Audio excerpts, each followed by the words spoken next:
एक बार कौशल देश में एक बड़ा ही खूंखार डाकू रहता था। उसका नाम था अंगुलीमाल।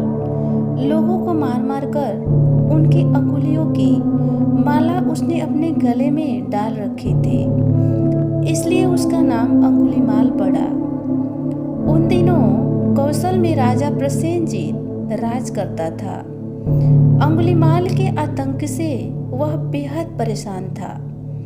उसे पकड़ने के लिए उसने अपनी पूरी सेना तैनात कर रखी थी। अस्त्र शस्त्रों का उपयोग किया, लेकिन अंगुलीमाल उनके हाथ नहीं आया।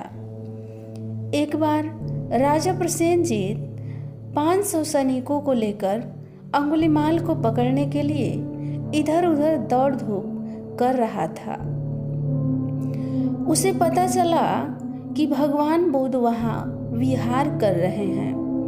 वह उनके पास गया। चेहरा एकदम उदास था। बुद्ध ने कहा, क्या बात है, इतने में परेशान क्यों दिखाई दे रहे हो? क्या किसी राजा ने तुम पर आक्रमण कर दिया है? प्रसेनजीत बोला, महाराज, किसी ने हमला नहीं किया है। मेरे राज्य में अंगुलीमाल डाकू ने तबाही मचा रखी है। मैं उसी को पकड़ने के लिए दिन रात कोशिश कर रहा हूँ। गौतम बुद्ध मुस्कुरा कर कहा, वह तुम्हारी पकड़ में नहीं आया। अच्छा, यह बताओ कि यदि वह धर्मात्मा के रूप में तुम्हारे सामने आए तो तुम क्या करोगे? मैं उसका स्वागत करूँगा और उसकी सेवा तथा रक्षा भी करूँगा, प्रसेनजीत ने कहा। तब गौतम बुद्ध ने पास बैठे व्यक्ति की बाह पकड़कर उसे राजा के सामने कर दिया और बोले, यह रहा अंगुलीमाल। प्रसेनजीत थर थर कांपने लगा। बुद्ध ने कहा, राजन, अब तुम्हें इससे डरने की आवश्यकता नहीं है। इसके बाद प्रसेनजीत को पता चला कि भगवान बुद्ध के प्रेम और करुणा के आगे अंगुलीमाल भी नतमस्तक हो गया है। उसे नया जन्म मिला है।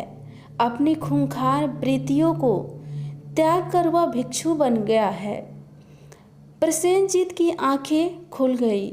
एक शासक के नाते वह मान बैठा था कि सैन्य और शस्त्र बल से बढ़कर कोई बल नहीं है। आज उसे मालूम हुआ कि प्रेम का सामना दुनिया में कोई ताकत नहीं कर सकती। उसने बड़े प्रेम से अंगुलीमाल का अभिवादन किया और उससे कहा, मैं तुम्हारे भोजन, वस्त्र, आवास आदि की व्यवस्था कर देता हूँ। अत्यंत विनम्र भाव से अंगुलीमाल बोला, राजन, आप चिंता न करें, मुझे सब कुछ मिल गया है। प्रसेनजीत की आंखें भर आई और फिर वह श्रद्धा से अवनत होकर गौतम बुद्ध के प्रणाम कर वहां से चला गया। अब मैं गौतम बुद्ध की दूसरी कहानी सुना रही हूँ। महात्मा बुद्ध ने अपनी कुटिया नगर से दूर वीराने में बना रखी थी। वहीं वे अपनी तप साधना में लगे रहते थे। फिर भी अनेक लोग उनके पास अपनी कठिनाइयाँ लेकर आते थे और उनसे समाधान पाकर संतुष्ट भाव से वापस जाते थे। गौतम बुद्ध की ख्याति सुनकर एक दिन नगर का एक सेठ भी उनके पास आया। उसके पास काफी धन था।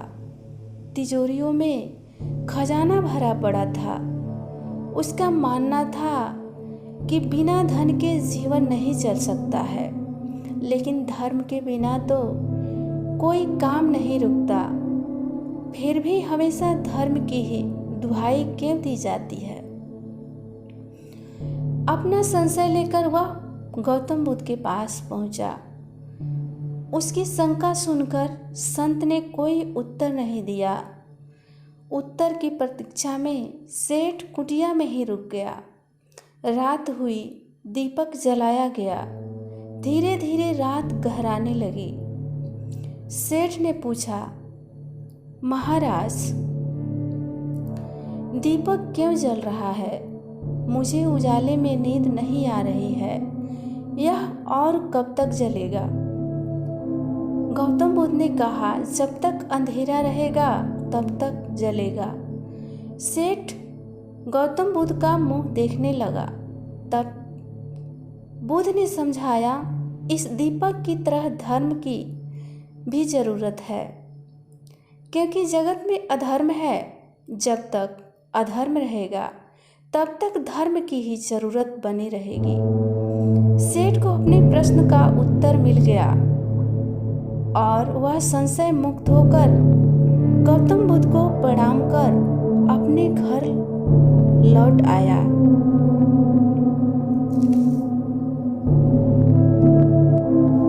अगर आपको गौतम बुद्ध के ये 2 कहानी अच्छी लगी हो तो सब्सक्राइब, लाइक जरूर कर लीजिएगा और अपना आशीर्वाद जरूर दीजिएगा।